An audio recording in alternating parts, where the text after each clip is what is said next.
ሺህ ዓመትም አሰረው ወደ ጥልቁም ጣለው አህዛብንም ወደፊት እንዳያስት ሺህ ዓመት እስኪፈጸም ድረስ በእርሱ ላይ ዘግቶ ማህተም አደረገበት ከዚያም በኋላ ለጥቂት ጊዜ ይፈታ ዘንድ ይገባዋል ይላል እና ሺህ ዓመት የሚለው ሐሳብ ቅድም እንዳየነው ነው አሰረው ግን ማለት ምን ማለት ነው አሁን ሰይጣንን አሰረው ክፉን አሰረው ዲያብሎስን አሰረው ለሰይጣን አይደለም እንለው በሰላምታችን ራሱ ቤተክርስቲያናችን ሰላምታ ላይ በነገራችን ላይ ይሄን ክፍል እናነሳዋለን ራዕይ ዮሐንስ ምዕራፍ 20 ቁጥር 3ን እናነሳለን ክርስቶስ ተንሥአ እሙታን በአቢ ኃይል ወስልጣን ከዛስ አሰሮ ለማን ነው ምንለው ለሰይጣን ከዛ ደግሞ አጋዞ ለአዳም ማለት አዳምን ምን አደረገው ነፃ አወጣው ማ ክርስቶስ ኦኬ አጋዞ ለአዳም አዳምን ነፃ አወጣው ከዛ ሰላም እምዝየሰ ኮነ ፍስሐው ሰላም ከዚህ በኋላ ሰላም ሆነ ይያልን ነው ኦኬ ሶ አሰሮ ለሰይጣን ስንል ሰይጣንን አሰረው እንዴት አድርጎ ነው ሰይጣንን ያሰረው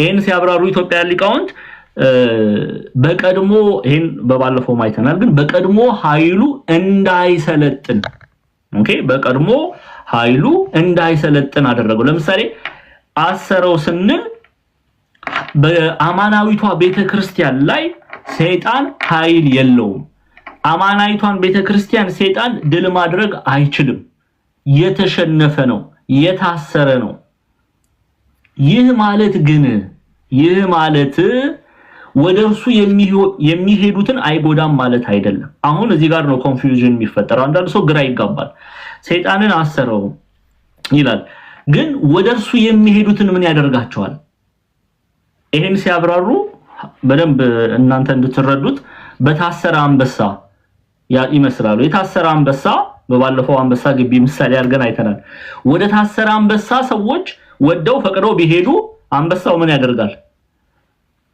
እንክት አድርጎ ነው የሚበላቸው አይደለ አንለስ ቅዱሳን ጻድቃን ሰማዕታት በእግዚአብሔር ፈቅዶና ወዶ በእነሱ ላይ ድንቅ ሊሰራ ወዶ አንበሶቹን አፍ ካልዘጋ በስተቀር በደንብ አድርገው ይበላሉ ይሆን እነዛ ክርስቶስ እየጻፉ ነው ኮሜንት ላይ ይበላቸዋል ቁርጥም አድርጎ ነው የሚበላው ኦኬ ወደው ፈቅደው ነው ግን ይሄዱት ብረቱን አልፈው የታሰረበት ቦታ ሄደው ና ብላኝ ካሉ ኦፍ ኮርስ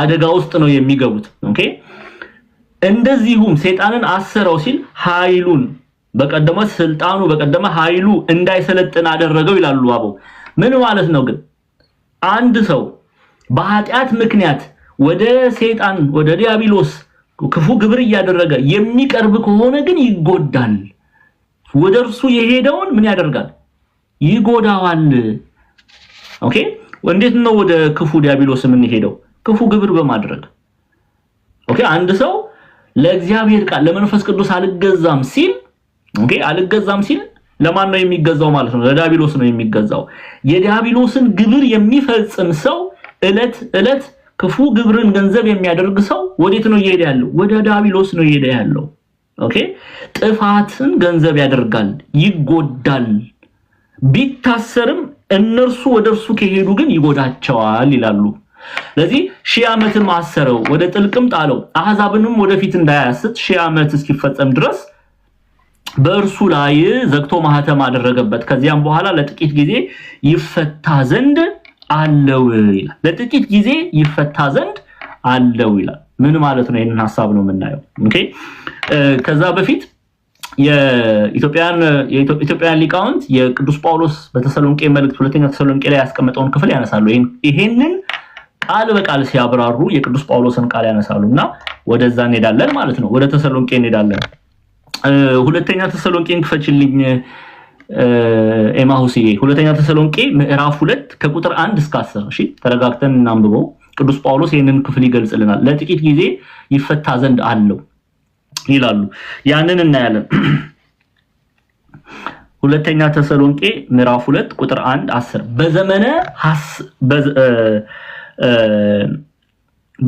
በዘመነ ሐሳዊ ክርስቶስ በዘመነ ሐሳዊ በሐሰተኛው ክርስቶስ ዘመን ለጥቂት ጊዜ ይፈታል ይላል እሺ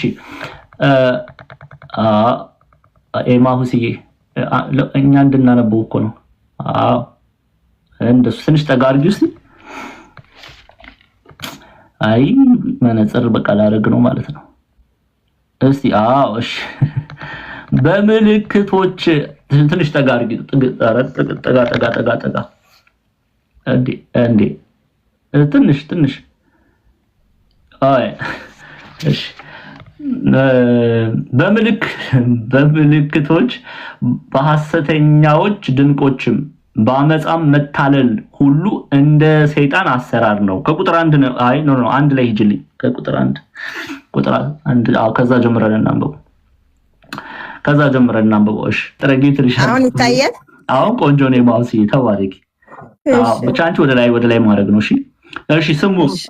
ሁለተኛ ተሰሎንቄ ምዕራፍ 2 ከቁጥር 1 ጀምረን ነው የምናነበው። ነገር ግን ወንድሞች ሆይ ስለ ጌታችን ስለ ኢየሱስ ክርስቶስ መምጣትና ወደ እርሱ ስለመሰብሰባችን በመንፈስ ወይም በቃል ወይም በእኛ እንደሚመጣ በመልእክት የጌታ ቀን ደርሷል ብላችሁ ከአእምሮ ቶሎ እንዳትናወጡ እንዳትደነግጡም እንለምናችኋለን ይላል። ይሄንን ቅዱስ ጳውሎስ የሚናገረው ለተሰሎንቄ ቤተክርስቲያን ነው። ኦኬ ተሰሎንቄ ቤተክርስቲያን እቺ ሰሜናዊዋ ግሪክ ላይ ያለችው ማለት ነው። መቄዶንያ አውራጃ ላይ የምትገኘው ቤተክርስቲያን ናት። ደቡባዊዋ ግሪክ ላይ ቆሮንቶስ አለች። ሰዎች ተሰሎንቄና ቆሮንቶስን ጀስት ኮንፊውዥን ይፈጥርባቸዋል። አንዳንዶች ተሰሎንቄ ስንል ቆሮንቶስ ምንል ይመስላቸዋል፣ ቆሮንቶስ ስንል ተሰሎንቄ ምንል ይመስላቸዋል። ተሰሎንቄ ሰሜናዊ ግሪክ ናት ዛሬ ላይ፣ ቆሮንቶስ ደቡባዊ ግሪክ ናት። እሺ ቆሮንቶስ እንደ ስፓርታ፣ ክንክራውስ የመሳሰሉ የክርስቲያን ኮሚኒቲዎች አሉባቸው ማለት ነው። አካያ አውራጃ፣ ይሄ መቄዶንያ አውራጃ ነው፣ ሰሜናዊ ላይ ነው። እና በዛች ቤተክርስቲያን ላይ ምን ተነስቶ ነበረ? የጌታ መምጣት ደርሷል ብለው ጳውሎስ ልኳል፣ ጴጥሮስ ልኳል፣ ሐዋርያት ልከውናል እያሉ የስተት ትምህርት የሚያስተምሩ ሐሰተኛ መምህራን ነበሩና የጌታ መምጣት ደርሷል ብለው የተሰሎንቄን ቤተክርስቲያን ኦኬ ዛሬ ላይ ሰሜናዊ ግሪክ ላይ የምትገኘናት በዘመኑ ረበሹ። ስለዚህ ቅዱስ ጳውሎስ ያንን ለማረም ነው ሁለተኛ ተሰሎንቄን የሚጽፍላቸው። በዛ ላይ ስለ መሰብሰባችን ቅድም እንዳነበባችሁት ሲገልጥ እንዲህ ብሎ ከኛ ጌታ ከመምጣቱ በፊት ምን እንደሚሆን ሲገልጽ ስለ ሐሳዩ መሲህ ሲገልጽልን እንዲህ ብሎ ያስቀምጣል። ስሙ ማንንም በማናቸው መንገድ አያስታችሁ ይላል። ማንንም በማናቸው መንገድ አያስታችሁ። የስተት ትምህርትን እየተናገረ በተሰሎንቄ ቤተክርስቲያን ማንንም ሰው መጥቶ የጌታ መምጫ ደርሷል ብሎ አያስታችሁ አለ። ስሙ ማንንም በማናቸው መንገድ አያስታችሁ። ክህደቱ አስቀድሞ ሳይመጣ የሚለው ክህደቱ አስቀድሞ ሳይመጣ ብሎ የሚጠራው ሐሳዊው መሲህ ኦኬ the antichrist ኦኬ ሐሳቢው ነብይ፣ ሐሳቢው መሲህ፣ ሰይጣን ለሐሳቢው መሲህ ስልጣንን ሰጠው። በራዕየ ዮሐንስ ምዕራፍ 13 ላይ የተገለጠው ማለት ነው። ያ የክህደት ከሃዲ ወይም የክህደት ሰው ተብሎ የተጠራው የሐሰተኛው ክርስቶስ ሐሰተኛው ኢየሱስ ሳይመጣ የጌታ መምጣት አይሆንም እያለ ነው። ስሙ እንግዲህ አስቀድሞ ሳይመጣ የአመጽ ሰው እርሱም የጥፋት ልጅ ሳይገለጥ አይደርስምና። ስለዚህ የጌታችን የመድኃኒታችን ኢየሱስ ክርስቶስ ይሄ እየተናገረ ያለው ትንሣኤ ዘጉባኤ ከመሆኑ በፊት ሐሳዊው መሲህ ይመጣል። ጎበዝ ትንሣኤ ዘጉባኤ ከመሆኑ በፊት ጌታችን መድኃኒታችን ኢየሱስ ክርስቶስ መጥቶ ለጻድቃን እና ለኃጥአን ለጻድቃን ይፈርድላቸዋል፣ ለኃጥአን ይፈርድባቸዋል። ያ ከመሆኑ በፊት ግን ምን አለ ማለት ነው? ሐሳዊው መሲህ መንግስት ትነሳለች። ኦኬ ጊዜውም አጭር ነው የሚሆነው። እሺ ሳይመጣ የአመጽ ሰው እርሱም የጥፋት ልጅ ሳይገለጥ አይደርስምና እኔ እግዚአብሔር ነኝ ብሎ አያችሁ አይደለ? እኔ ማን ነኝ ብሎ ነው የሚመጣው? ሐሳዊው መሲህ እግዚአብሔር ነኝ ብሎ ነው የሚመጣው። እግዚአብሔር ነኝ ብሎ ነው የሚመጣው። ክርስቶስ ነኝ ብሎ ነው የሚመጣው። ኢየሱስ ነኝ ብሎ ነው የሚመጣው። ኢየሱስ ማለት ኦርቶዶክሳውያን ክርስቲያኖች እግዚአብሔር ቃሉ ትርጉም አለው። ኢየሱስ አንድ ሰው ኢየሱስ ሲል ምን እያለ ነው? እግዚአብሔር መድኃኒት ነው እያለ ነው። ስለዚህ ሐሳዊው መሲህ እኔ ኢየሱስ ነኝ ብሎ ሲመጣ እኔ መድኃኒት ነኝ ብሎ ነው የሚመጣው። የክርስቶስ የመሲሁን ቦታ ለመውሰድ ነው። የአማናዊውን መሲህ የክርስቶስን ቦታ ለመውሰድ ነው የሚመጣው። ኦኬ ጎበዞች እሺ። ስለዚህ እኔ እግዚአብሔር ነኝ ብሎ ነው የሚመጣው እየተሳደበ ማለት ነው። እግዚአብሔርን አማናዊውን እግዚአብሔርን እየተሳደበ እኔ እግዚአብሔር ነኝ ብሎ ነው የሚመጣው። ስሙ እስኪመጣ ድረስ አምላክ ከተባለው ሁሉ ኦኬ እኔ እግዚአብሔር ነኝ ብሎ አዋጅ እየነገረ በእግዚአብሔር ቤተ መቅደስ እስኪቀመጥ ድረስ አምላክ ከተባለው ሁሉ ሰዎችም ከሚያመልኩት ሁሉ በላይ ራሱን ከፍ ከፍ የሚያደርግ ተቃዋሚ እርሱ ነው። ገና ከናንተ ጋር ሳለው ይህን እንዳልኋችሁ ትዝ አይላችሁምን? በገዛ ራሱ ጊዜ ይገለጥ ዘንድ የሚከለክለው አሁን ታውቃላችሁ ይላል። ቆይ አራት ሩጪ ማውሲ ቆይ እዚህ ጋር ሃይላይት አድርግልኝ። በገዛ ኦኬ ተይውሽ ነው ራሴ በገዛ ከሚለው ትንሽ ከፍ በይኔና ከፍ በይ ኮበዝ የቅዱስ ጳውሎስ አምላክ ይባርክሽ። እሺ በገዛ ራሱ ጊዜም ይገለጥ ዘንድ የሚከለክለው አሁን ታውቃላችሁ አለ። አሁን ጊዜው አይደለም። አሁን አንደርስታንድ አድርጉት። ባክግራውንድ ኮሜንታሪውን መጽሐፍት ስታጠኑ መጽሐፍን ለመረዳት እውነቴን ነው የምላችሁ ባክግራውንድ ኮሜንታሪ ማወቅ መቻል አለባችሁ። ይሄንን መልእክት ቅዱስ ጳውሎስ ለተሰሎንቄ ምዕመናን ሲጽፍ እዛች ቤተክርስቲያን ገብተው የጌታ መምጫ የኢየሱስ ክርስቶስ መምጫ ጉባኤ ይሄ ትንሣኤ ዘጉባኤ ኦኬ ደርሷል ብለው የሚሰብኩ በቃ ፍጻሜው ሊሆን ነው ፍርድ ሊቀበሉ ነው ብለው ሐዋርያት ሳይልኳቸው ራሳቸው መምህራንን ብለው በመነሳት ቤተክርስቲያንን አወኩ። በቃ ርብሽ ያደረጉ በዛች ያለችዋን ቤተክርስቲያን። አሁን ቅዱስ ጳውሎስ ይሄን ስለሰማ አስቀድሞ ጌታ ከመምጣቱ በፊት ሐሳዊው መሲህ ይመጣል አለ። እሺ እና ግን በገዛ ራሱም ጊዜ ይገለጥ ዘንድ የሚከለክለው አሁን ታውቃላችሁ አለ። አሁን አልተፈቀደለትም። አሁን ይገለጥ ዘንድ አልተፈቀደም። አሁን ይገለጥ ዘንድ ጊዜው አይደለም። ዲያብሎስ ታስሯል። የሚገለጥበት ጊዜ ግን አለ።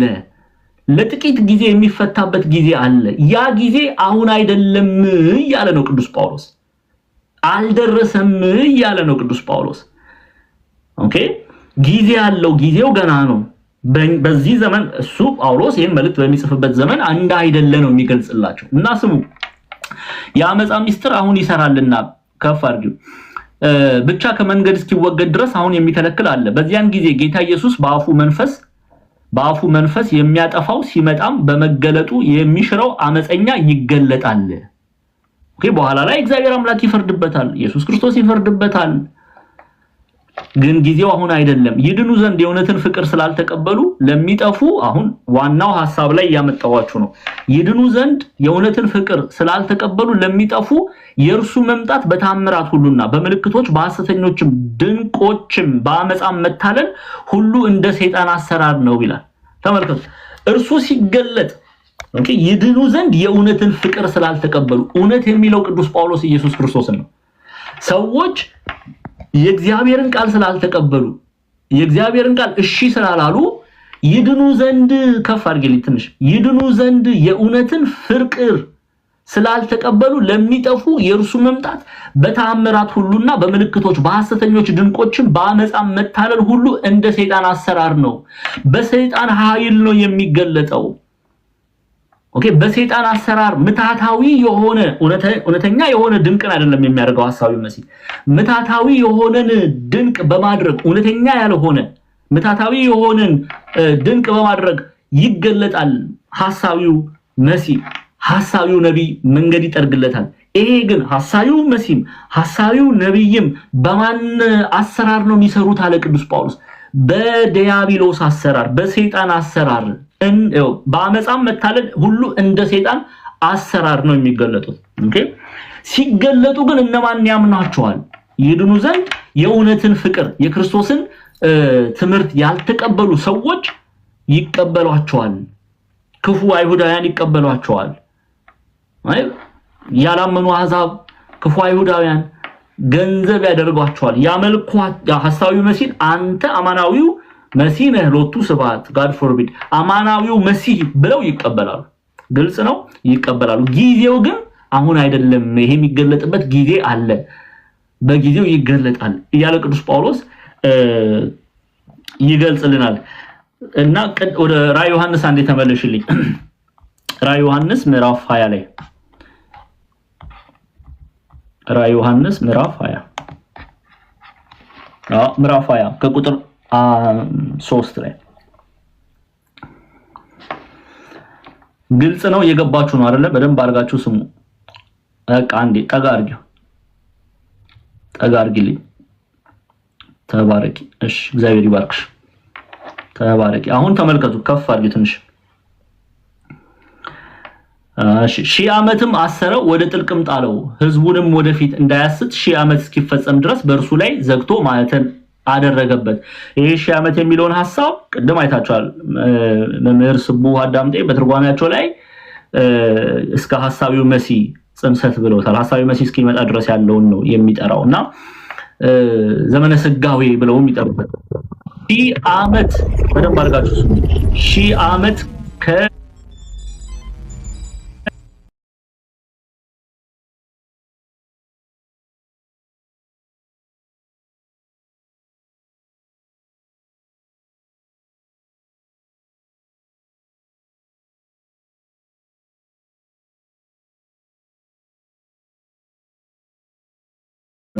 በደንብ አድርጋችሁ ስሙ ቤተክርስቲያናችን ሺህ ዓመት መንፈሳዊ ትርጉም ነው የምትሰጠው ኦኬ ያንን አይተናል እዛ ይገለጣል ከዛ ለጥቂት ከዚያም በኋላ ለጥቂት ጊዜ ከፋርጆ ኤማሁስዬ ከዚያም በኋላ ለጥቂት ጊዜ ይፈታ ዘንድ ይገባዋል ለምን ለጥቂት ጥቂት ጊዜ ይፈታ ዘንድ ይገባዋል የሚለው በዘመነ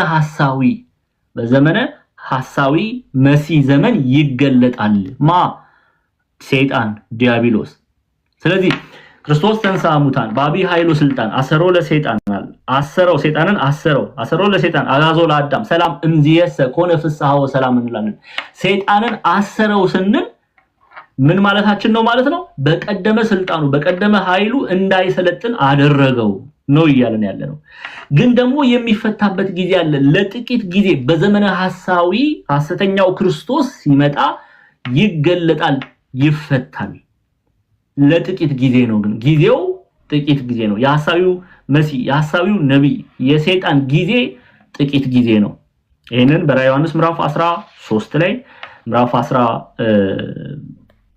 12 እና 13 ላይ በስፋት አይተናል ኦኬ እሺ እንቀጥል ቁጥር 4 ላይ ነው ይልኝ በደንብ አድርጋችሁ የሰማችሁ ቁጥር 4 ላይ ከፍ አድርጊው ኤማሁስዬ ቶሎ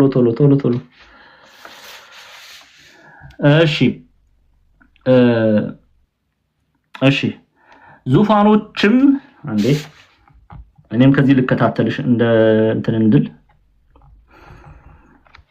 እሺ ዙፋኖችንም አየው አለ አሁን ዙፋኖችንም አየው በእነርሱም ላይ ለተቀመጡት ዳኝነት ተሰጣቸው ስለ ኢየሱስ ምስክርና ስለ እግዚአብሔር ቃል ራሶቻቸው የተቆረጠባቸውን ሰዎች ነፍሳት ለአውሬውና ለምስሉ ያልሰገዱትን ምልክቱንም በግንባራቸው በእጆቻቸው ላይ ያልተቀበሉትን አየው ከክርስቶስም ጋር ሺህ ዓመት ኖሩና ነገሱ ይላል ኦኬ እነዚህ አሁን እነማን ናቸው እነዚህ በእግዚአብሔር ቃል ኦኬ በደንብ ስሙ እውነት የተባለን የእግዚአብሔር ቃል እውነት የተባለን ክርስቶስ አምነው እርሱ ነው መሲህ አንተ መሲህ አይደለህም አንተ አማናዊ መሲህ አይደለም ብለው የተቀበሉ ክርስቲያኖች ናቸው ኦኬ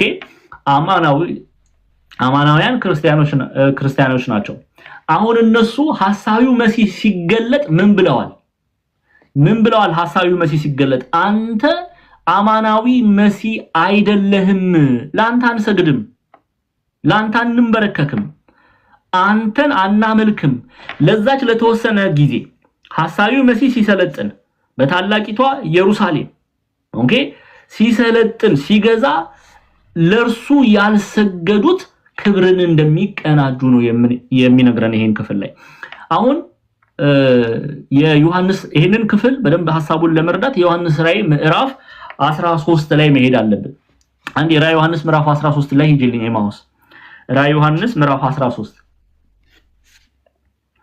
ከቁጥር 15 ከቁጥር 1 ጀምሬ እኔ ነግርሻለሁ ራዕይ ዮሐንስ ምዕራፍ 13 ሂጂልኝ ተባረኪ አሁን ስሙ አንድም አውሬ ከባህር ሲወጣ አየሁ አለ አውሬ ብሎ የሚጠራው ግብሩን ነው የሐሳቢው መሲህ ግብር የአውሬ ግብር ነውና ይሄንን በአውዱ ላይ በትርጓሜ ተምረናል እያንዳንዱን ቃል ማለት ነው ግን አንድም አውሬ ከባህር ሲወጣ አየሁ 10 ቀንዶች 7 ራሶች ነበሩት በቀንዶቹም ላይ 10 ዘውዶች በራሶቹም ላይ የስድብ ስም ነበረ ያየሁትም አውሬ ነብር ይመስል ነበር ነብር እግሮቹም እንደ ድብ እግሮቹም አፉም እንዳንበሳ አፍ ነበሩ። ዘንዶም ኃይሉንና ዙፋኑን ትልቅም ስልጣን ሰጠዋል። እዛ ላይ ሃይላይት አድርጊልኝ። ዘንዶ ማነው? ለዚህ አውሬ ስልጣን ኃይል የሰጠው ዘንዶ የተባለ ማን ነው? በደንብ ስሙ። በሐሳዊው መሲህ ዘመን ይፈታል ያልነው ሰይጣን ዲያብሎስ። ኦኬ ስሙ። ራእይ ምዕራፍ 12 ቁጥር 9 ላይ አሁን ክፈችልኝ። ራእይ ምዕራፍ 12 ቁጥር 9 ራእይ ዮሐንስ ምዕራፍ 12 ቁጥር 9 ጎበዝ። ራእይ 12 9 አንድ ምዕራፍ ወደ ኋላ ማለት እሺ 9 ላይ ሂጂልኝና ሃይላይት አድርጊልኝ። ዘንዶ የተባለ ማን ነው? ሃይላይት እና ዙም አድርጊው። እሺ ሃይላይት አድርጊው። ሃይላይት ጎበዝ። ማውስ እሺ 9 ላይ 9 ነው እሱ አይደለም 9 ወደ ላይ ኧረ ርቀሽ ሄድሽ ወደ ላይ 9 ቁጥር 9 የማውስ ይሄው መምህር ቁጥር 9 ጎበዝ ዓለሙን ሁሉ የሚያስተው ዲያብሎስ ሰይጣን የሚባለው ታላቁ ዘንዶ እርሱም የቀደመው እባብ ተጣለ፣ ወደ ምድርም ተጣለ፣ መላእክቱም ከእርሱ ጋር ተጣሉ ይላል። ዘንዶ የተባለ ዓለምን ሁሉ የሚያስተው የቀደመው እባብ ይላል። የቀደመው እባብ ማለት ከቀደም አዳምና ሔዋን ያሳተው እባብ የተባለው ሰይጣን ዲያብሎስ። ዘንዶ ሲል ሰይጣን ዲያብሎስ ነው። ዘንዶ ማለቱ ምን ነው የሚናገረው ብለናል። ዘንዶ በተፈጥሮ ሁሉን እንደሚውጥ ትንሽ ትልቅ እንደማይልም ሰይጣንም እከሌኮ ሴት ነው፣ እከሌኮ ሴት ናት፣ እከሌኮ ወንድ ነው፣ እከሌኮ ትንሽ ነው፣ እከሌኮ ትልቅ ነው፣ ከሊቅ እስከ ደቂቅ ኦኬ የሚቀረው የለም። ለእርሱ የተገዙትን ይውጣል፣ ለእርሱን ያደመጡትን ይውጣል፣ ያጠፋል፣ ከእግዚአብሔር ይለያል። ለዛ ነው በዘንዶ የተመሰለው። አሁን ራዕይ ዮሐንስ ምዕራፍ 13 ላይ ስትመለከቱ ወደ ራዕይ ዮሐንስ ምዕራፍ 13 ሂጂ። ራዕይ ዮሐንስ 13 13 ላይ ተመለሽልኝ እና ከቁጥር 15 እስከ 18 እናነባዋለን። ሃይላይት ታደርጊዋለሽ። 15 18 ጎበዝ ዙም አድርጊው። እሺ ተመልከቱ 15 እስከ 18 አሁን ያ ቅድም አይታችኋል። አውሬውን ስልጣን ኃይል የሰጠው ማን ነው ብሎናል። ዘንዶ ማን ነው? ሰይጣን ዲያብሎስ።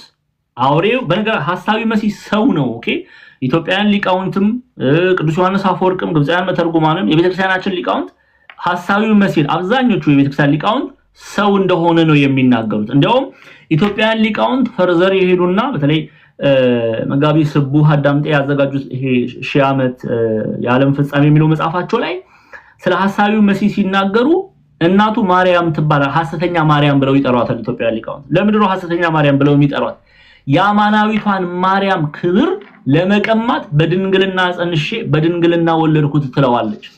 ግን በኃጢአት ነው የተወለደው። ኦኬ በሰይጣን ያድርበታል። ለዚህ ነው ቅዱስ ዮሐንስ አፈወርቅ አንተ ሰው ሐሳዊ መሲህ ሰይጣን ያደረበት ሰው ነው የሚለው። ሰው ነው ሊትራሊ ሰው ነው። ኦኬ ሰይጣን አድሮበት ነው ሐሳዊው መሲህ። ሐሳዊው ነብይም እንዲሁ።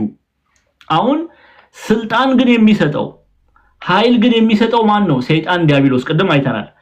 አሁን ለዚህ ለሐሳዊው መሲህ ያልሰገዱ ቅዱሳን ምን ክብር እንዳላቸው ነው እግዚአብሔር አምላክ የሚያሳየን በራእይ መጽሐፍ ላይ። ኦኬ ስሙ። የአውሬው ምስል ኖ 13 ላይ ሂጅልኝ። 13 የኔናት 13 ጀምሮ ችግር የለም።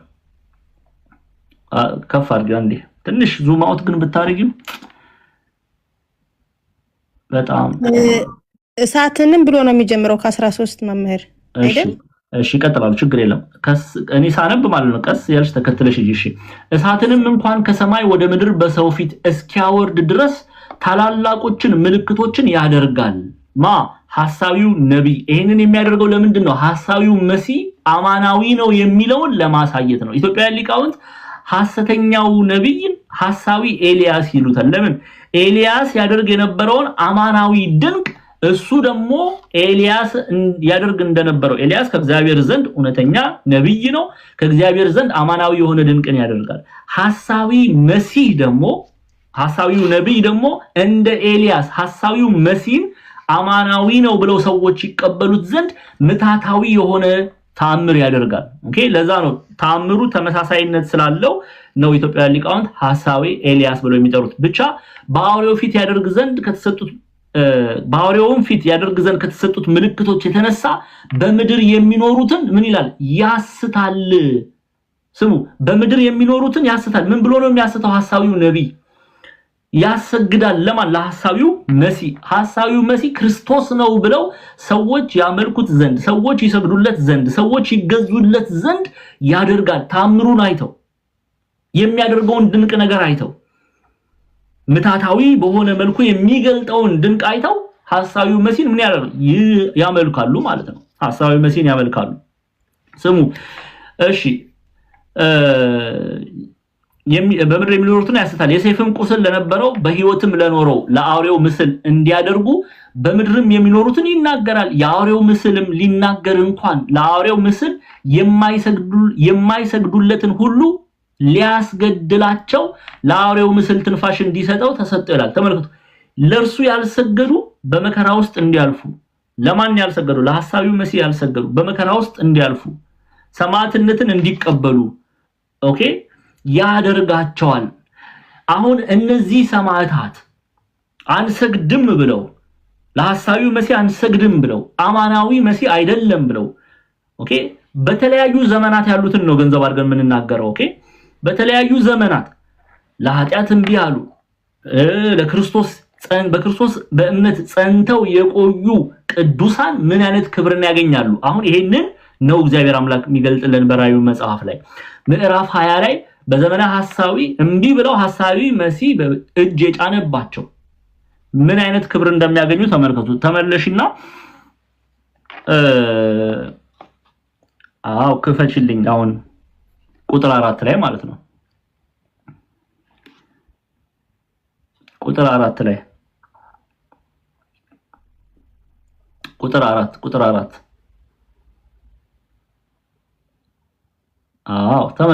4 ራዕየ ዮሐንስ ምዕራፍ 20 ቁጥር 4 እሺ ዙፋኖችንም አየው። አሁን ስልጣናቸውን ክብራቸውን ነው የሚገልጽልን። እነዚህ ሰማዕታት ዙፋኖችንም አየው፣ በእነርሱም ላይ ለተቀመጡት ዳኝነት ተሰጣቸው። ለምን? ፍርድን እንዴ አሁን አንዳንድ ጊዜ ራሱ ጌታችን እኮ በወንጌል ነገሩናል። እናየዋለን እሱን ክፍል ተመልከቱ። ዳኝነት ተሰጣቸው ስለ ኢየሱስ ምስክርና ስለ እግዚአብሔር ቃል ራሶቻቸው የተቆረጠባቸው ማለትም ሰማዕትነት የተቀበሉ አንገታቸው የተቆረጠባቸው ማለት ነው።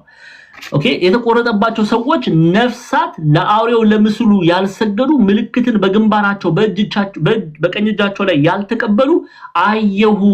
ከክርስቶስም ጋር 1000 ዓመት ኖሩና ነገሱ። ብዙ ዓመት ኖሩ።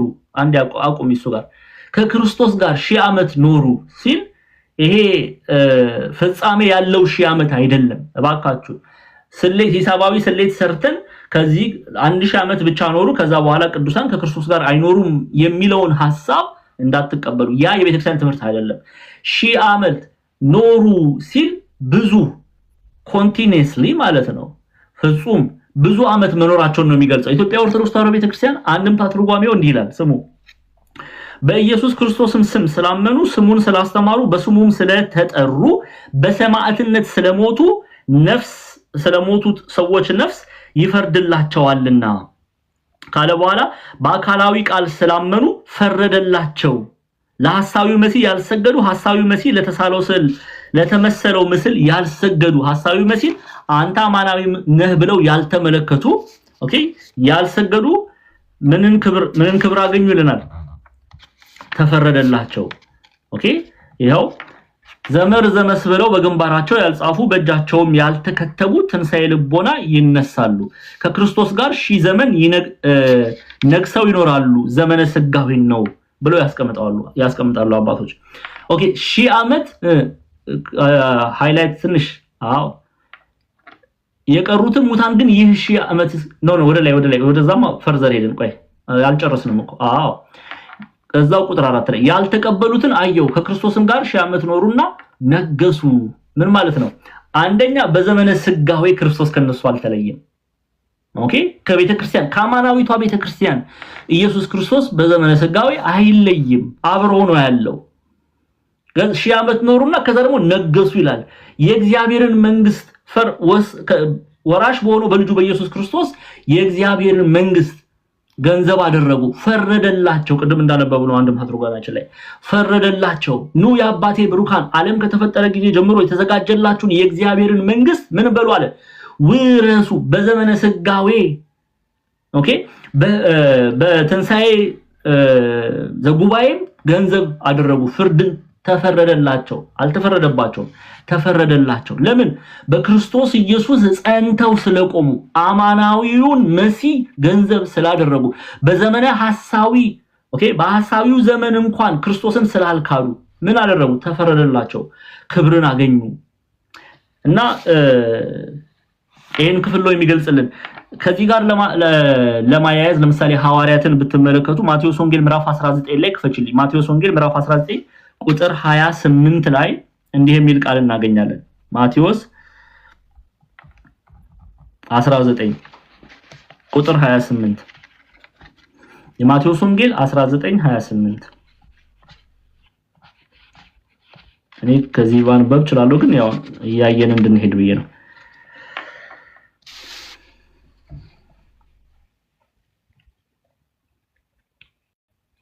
ማቴዎስ 19:28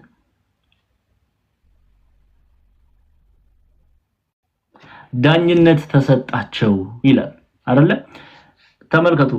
ኢየሱስም እንዲህ አላቸው፣ እውነት እውነት እላችኋለሁ እናንተስ የተከተላችሁኝ በዳግመኛ ልደት የሰው ልጅ በክብሩ ዙፋን በሚቀመጥበት ጊዜ እናንተ ደግሞ በ12ቱ ከፋር የእስራኤል ነገድ ስትፈርዱ በ12ቱ ዙፋን ትቀመጣላችሁ ይላል። ስልጣናቸውን ነው የሚናገረው፣ ክብራቸውን ነው። ዙፋን የሚለው በራእየ ዮሐንስም በማቴዎስ ወንጌል ላይ የሚያለው የቅዱሳንን ክብር ነው የሚናገረው። የገደሏቸው እጅ የጫኑባቸው ይመለከቷቸዋል። ኦኬ ለምን? እነሱ አማናዊ ሆነው በክርስቶስ ጸንተው ኖረዋልና። ፍርድን አንዳንድ ጊዜ እንደው ቅዱሳን ያማልዳሉ ስንል ሰዎች ቅር ይላቸዋል። አይደለም ማማለድ ፍርድን ገንዘብ ያደርገዋል ከእግዚአብሔር ዘንድ። ኦኬ የተሰጣቸው ስልጣን፣ የተሰጣቸው ክብር፣ የተሰጣቸው ዙፋን ምን ያህል ታላቅ መሆኑን እንረዳለን።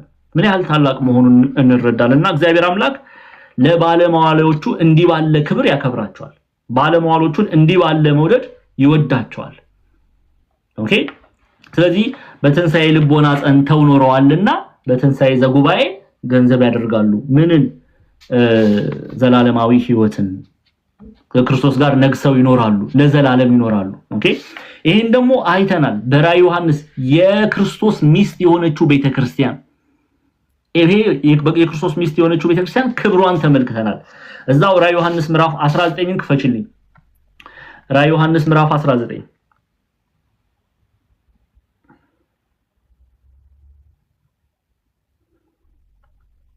ቁጥር 7 ማለት ነው። ቁጥር 7 እንዲያው ባካችሁ በደንብ ስሙ ፕሊዝ ፕሊዝ። እንዲያው እየለመንኩ ነው እኔ የምናገረው። በደንብ ስሙ፣ በደንብ ተረዱ። የክርስቶስ ሚስትን ተመልክተው ነው። ክርስቶስ ሚስት አለው ወይ? አዎ አለው። ሚስቱ ማን ናት? ቤተክርስቲያን። ሚስት ስንል ግን እና እንዲያው ሰዋዊ ሐሳቤን እንደምናስበው አይደለም። ኦኬ ይሄ በባልና ሚስት ምድራዊ የሆነውን ሐሳብ ባልና ሚስት ሲጋቡ እሱን እንዳታስቡ። ክርስቶስ ሚስት አለው ስንል ባል ከሚስት እንደማይለይ ሚስትም ከባል እንደማትለይ ሁሉ ጊዜ አብራው እንደምትሆን ኢየሱስ ክርስቶስም ከቤተ ክርስቲያን ሁሌ አብሮ ነው የሚለውን ኮንሴፕት ለመናገር ነው መጽሐፍ ቅዱስ ላይ ሚስት የሚለው ቃል የተቀመጠው። ቅዱስ ጳውሎስም ይሄንን ክፍል የሚያስተምረው ማለት ነው። ስለዚህ የክርስቶስ ሚስት ማን ናት? ይሄው በጉ የተባለ ኢየሱስ ክርስቶስ ነው። አማናዊ በግ እርሱ ነው። ስለዚህ የበጉ ሰርግ ስለደረሰ ሚስቱም ራሷን ስላዘጋጀች ደስ ይበለናል። ይሄ እኮ ሰማያዊቷ ቤተክርስቲያን ናት ይሄንን ምስጋና የምታቀርበው። ይሄ ቅዱሳን መላእክት ናቸው ይሄንን ምስጋና ሱራፌል ክሩቤል ነው ይሄንን ምስጋና የሚያቀርቡት። አሁን ምን አለ? ሚስቱ ራሷን አዘጋጀች። የክርስቶስ ኢየሱስ ሚስት ራሷን አዘጋጅታለች። ስለዚህ ደስ ይበለን ይላል። እና አንድ ላምበው የበጉም ሰርግ ስለደረሰ ሚስቱም ራሷን ስላዘጋጀች ደስ ይበለን፣ ሐሴትም እናድርግ፣ ክብርንም ለእርሱ እናቅርብ ካለ በኋላ በምን መልኩ ነው የክርስቶስ ቤተክርስቲያን ኦኬ ሚስቱ የክርስቶስ ሚስት ቤተክርስቲያን እንዴት ባለ መልኩ ነው ራሷን ያዘጋጀችው? ይሄው ስሙ። ያጌጠና የተጣራ ቀጭን የተልባ እግር ልብስ እንድትጎናጸፍ ተሰጥቷታል። ቀጭኑ የተልባ እግር የቅዱሳን ጽድቅ ስራ ነውና በይሄ የክርስቶስን ቃል በመጠበቋ ክርስቶስን መስላ በመመላለሷ በዮሐንስ ወንጌል ምዕራፍ 14 ቁጥር 15 እና 16 ላይ የምትወዱኝ ከሆነ ትእዛዛቴን ጠብቁ እንዳለ ጌታችን መራችን ኢየሱስ ክርስቶስ ትእዛዙን በመጠበቋ አምና እምነቷን ከምን ጋር አስተባብራ ይዛለች? አቤት ደስ ትላለች እቺ ቤተክርስቲያን። እንዲያው አምኛለሁ ብላ ስትፋንን አትመለከቷትም አንዳንዶች እንደሚያደርጉት። አምና ግን በፍቅር የሚሰራውን ስራ አስተባብራ ይዛለች። እምነትና ስራን አስተባብራችሁ ያዙ የሚሉት አቦ ለዚህ ነው። ሁለቱን አስተባብራ ስለያዘች ኦኬ ሁለቱን አስተባብራ ስለያዘች የክርስቶስ ኢየሱስ አማናዊት ሙሽራ ትባላለች። አማናዊት ሙሽራ ትባላለች። ስለዚህ ራሱ ቅዱስ ዮሐንስ በራእየ ዮሐንስ ምዕራፍ 19 ላይ ባየው ራእይ ላይ ምን ይላል? የቅዱሳን ውበቷ ምንድነው? የቅዱሳን ጽድቅ ስራ ነው ይላል። ኦኬ እግዚአብሔር አምላክ ከኛ ማየት የሚፈልገው አንድ እውነት አለ። ያ ምንድነው? መልካም ፍሬ የመንፈስ ቅዱስ ፍሬን ማየት ይፈልጋል። ለዚህ ነው እንዲያው ቅዱስ እንዲያው ዲያቆን ዛማኑኤል እኔ ራእየ ዮሐንስ ላይ ቢጻፍም እኔ አልቀበልም የምትሉ ደግሞ ሰዎች ካላችሁ ቅዱስ ጳውሎስ ደግሞ በገላትያ መልእክቱ ይኸው ቃል በቃል እቺን ቤተክርስቲያን ቅዱስ ጳውሎስ በገላትያ መልእክቱ ምዕራፍ 5 ቁጥር 24 ላይ እንዲህ ብሎ ያስቀምጣል። ክፈችልኝ ኤማሁስ ገላትያ ምዕራፍ 5 ቁጥር 24 ነው ያልኳችሁ። እቺን ክፍል እኔ ትላንትናም ስናገር ነበር። ብዙ ሰው እንደው ይዘላታል። እቺን ክፍል አማናዊቷ ቤተክርስቲያን ውበቷን ነው እያየን ያለነው። ኦኬ ውበቷን ነው እያየን ያለነውና የክርስቶስ ከሆነን መገለጫችን ምንድነው የሚለውን ሐሳብ ነው የምናየው። ገላትያ ምዕራፍ 5 ቁጥር 24 ላይ ስሙ። ሃይላይት አድርጉ፣ ከፍ አድርጉ። እሺ ከፍ አድርጉ። ይሄው እቺን ቤተክርስቲያን ቅዱስ ጳውሎስም ዮሐንስ ብቻ አይደለም ያያል፣ ቅዱስ ጳውሎስም አይቷታል። ኦኬ እና ለገላትያ ክርስቲያኖች እንዲህ እያለ ይነግራቸዋል። ገላትያ ምዕራፍ 5 ቁጥር 24 ላይ ስሙ። የክርስቶስ ኢየሱስ የሆኑት ይላል። እሺ የክርስቶስ ኢየሱስም የሆኑት ስጋን ከክፉ መሻቱና ከምኞቱ ጋር ምን አሉ? ሰቀሉ። ስጋን ከክፉ መሻቱና ከምኞቱ ጋር ማለት ይሄ ኃጢያትን የተው ከኃጢያት ጋር ህብረት ከጨለማው ህይወት ጋር ህብረት የማያደርጉ አምነው ወደ ቤተክርስቲያን የተጨመሩ መንፈሳዊ ፍሬ የስጋ ፍሬ ሳይሆን መንፈሳዊ ፍሬን የሚያፈሩ እነርሱ የክርስቶስ ኢየሱስ ናቸው እያለ ነው ቅዱስ ጳውሎስ። እቺን ቤተክርስቲያን ነው ቅዱስ ዮሐንስም ያየው። እቺን ቤተክርስቲያን ነው ቅዱስ ዮሐንስ ብቻ አይደለም ሰማያዊቷ ቤተክርስቲያን የምታቃት የምትቀበላትም። እንደው ምንም ማድረግ አንችልም እኮ ምንም እውነቱን እንነጋገራለን አይደል? ሰማያዊቷ ቤተክርስቲያን የምታቃት የክርስቶስ ሚስት ሰማያዊቷ ቤተክርስቲያን በሰማይ ያሉ ቅዱሳን መላእክት ኦኬ የሚያቋት የተመለከቷት ሐሴት ብለው ያመሰገኑት እግዚአብሔርን ያመሰገኗት ቤተክርስቲያን እቺኛዋ ቤተክርስቲያን ውበቷ ምንድነው? ውበቷ ምንድነው? የጻድቃን የቅዱሳን መልካም ስራ መንፈሳዊ ፍሬ ነው። በዛ ነው የተዋበችው። በሜካፕ አይደለም፣ በአማረ ልብስ ምናምን አይደለም። በእንደዛ አይነት ሂደት እንዳታስቡ፣ መንፈሳዊ ትርጉም እንሰጠዋለን። ቤተክርስቲያን እንዲህ ብላ ነው የምታስተምረው። ስለዚህ የክርስቶስ ኢየሱስ የሆኑት ኃጢአትን ከክፉ መሻቱን ከምኞቱ ጋር ሰቀሉ ይላል ቅዱስ ጳውሎስ። ቅዱስ ዮሐንስም በራእየ ዮሐንስ ምዕራፍ 20 ላይ ተመለከታት። ሰማያዊቷ ቤተክርስቲያንም እቺን ቤተክርስቲያን ተቀበለች፣ አመሰገነች፣ እግዚአብሔርን አመሰገነች ለቅዱሳን እግዚአብሔር አምላክ ስለፈረደላቸው። ኦኬ ክብራቸውን ነው በራእየ ዮሐንስ ምዕራፍ 20 ቁጥር 4 ላይ የምንመለከተው። ግልጽ ነው አይደለም? በደንብ እየተረዳችሁ ነው ፕሊዝ። በደንብ አድርጋችሁ እንድትሰሙኝ ግልጽ ነው። መልካም በዘመነ ስጋዌም እግዚአብሔር አምላክ አልተለያትም። ኦኬ በኋላም ላይ ይፈርድላታል። አብራ ትኖራለች፣ አትለይም። ለዛ ነው ሚስት የሚሉት ኢትዮጵያ ሊቃውንት። የክርስቶስ ሚስቱ ቤተክርስቲያን ናት፣ አማናዊቷን ማለት ነው። ለምን ሚስት አሉ ቢባል ኦኬ ለምን ሚስት አሉ ቢባል ሚስት የተባለችበት ምክንያት እኛ እንደምናስበው ሐሳቤ መሆን የለበትም። ሚስት ከባል እንደማትለይ ባልም ከሚስት እንደማይለይ አብረው እንደሚኖሩ ክርስቶስም ከቤተክርስቲያን ቤተክርስቲያንም ከክርስቶስ አትለይም። ለዚህ ነው ቅዱስ ዮሐንስም ባየው ራእይ ላይ ሚስት የሚለው ቃል ጽፎልን የምናየው ማለት ነው። እሺ እንቀጥል። ቁጥር 5 እና 6 ላይ ሂጂልኝ ኤማውስ ተባረክ፣ እግዚአብሔር ይባርክሽ።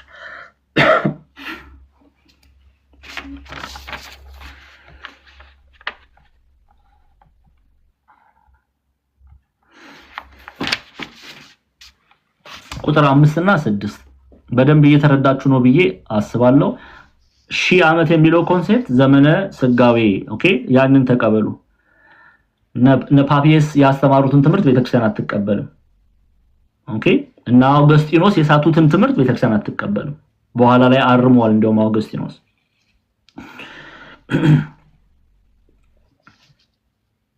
አምስት እና 6 ቁጥር 5 እና ቁጥር 6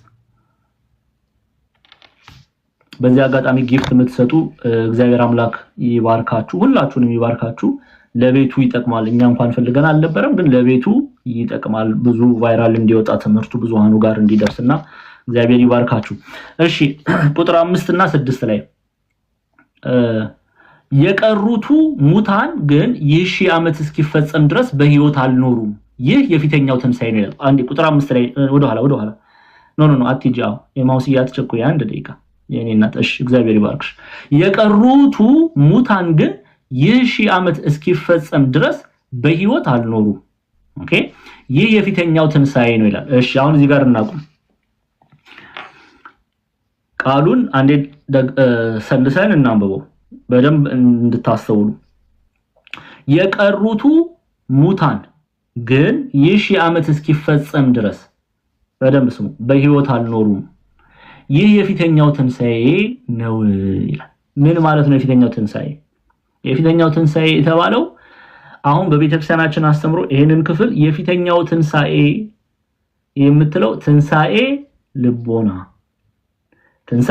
ልቦና ምን ማለት ነው? ቃል በቃል ይሄንን ሐሳብ አንድ ሁለት አባት እናንሳና በዚህ ጉዳይ ላይ ያስተማሩ የቤተክርስቲያን አባቶች የቤተክርስቲያን መተርጉማን ላንሳ። ቅድም ሁለት ክፍል አነሳለሁ። መምህር ስቡ ይሄንን ክፍል እሳቸው ሲተረጉሙ ፊተኛና ኋለኛ ትንሣኤ ምን ብለው ገለጡ? ስሙ። የጻድቃን ትንሣኤ ከኃጥአን ትንሣኤ ይቀድማል ማለት አይደለም ኦኬ ብለው ካስቀመጡ በኋላ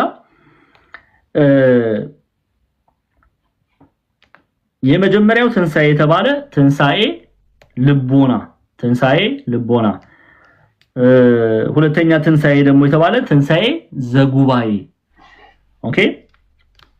ስለዚህ ትንሣኤ የፊተኛው ትንሣኤ ማለት እናንተ በደንብ እናንተ እንድትረዱ እኔ ቃላትን ለመምረጥ እያሰብኩ ነው። ኮንፊውዝድ እንድትሆኑ አልፈልግም። መጽሐፍ ቅዱሳዊ ማስረጃ ሰጣችኋለሁ። ትንሣኤ ልቦና ሲባል የቤተክርስቲያንን ምስጢራት መፈጸም፣ ለምሳሌ ስጋው ደሙን መቀበል ኦኬ፣ ከእግዚአብሔር ጋር በንስሐ መመላለስ፣ ከዚህ ድንኳን ሳይለዩ ማለት ነው። ከዚህ ድንኳን ሳይለዩ የቤተክርስቲያን ምስጢራትን መፈጸም ከትንሣኤ ልቦና መካፈል ነው። ሰዎች በትንሣኤ ልቦና ውስጥ ፍሬ አፍርተው ሲያልፉ በትንሣኤ ዘጉባኤ ደግሞ የተባለው ጌታችን መድኃኒታችን ኢየሱስ ክርስቶስ ለፍርድ በሚመጣበት ጊዜ ኦኬ ንስሐ ገብተዋልና ስጋው ደሙን ተቀብለዋልና ፍሬ አፍርተዋልና መንፈሳዊ ፍሬ አፍርተዋልና በትንሣኤ ልቦና በመልካም ተመላልሰዋልና በትንሣኤ ዘጉባኤ ፍሬ ይኖራቸዋል። ኑ የአባቴ ብሩካን ዓለም ከተፈጠረ ጊዜ ጀምሮ የተዘጋጀላችሁን የእግዚአብሔርን መንግስት ወረሱ ይላል። ኦኬ ያንን ጌታ እንደነገረን በወንጌል በማቴዎስ ወንጌል ላይ ያንን ገንዘብ ያደርጋሉ። ያንን ግን ገንዘብ የሚያደርገው በትንሣኤ ልቦና ፍሬ ያፈራ ነው። ኦኬ ለምሳሌ ቅዱስ ጳውሎስ እስቲ ኤፌሶን ምዕራፍ 5 ቁጥር 14ን ክፈችልኝ። ብዙ ቦታ ስለ ትንሣኤ ልቦና የተጻፉ ክፍሎች አሉ።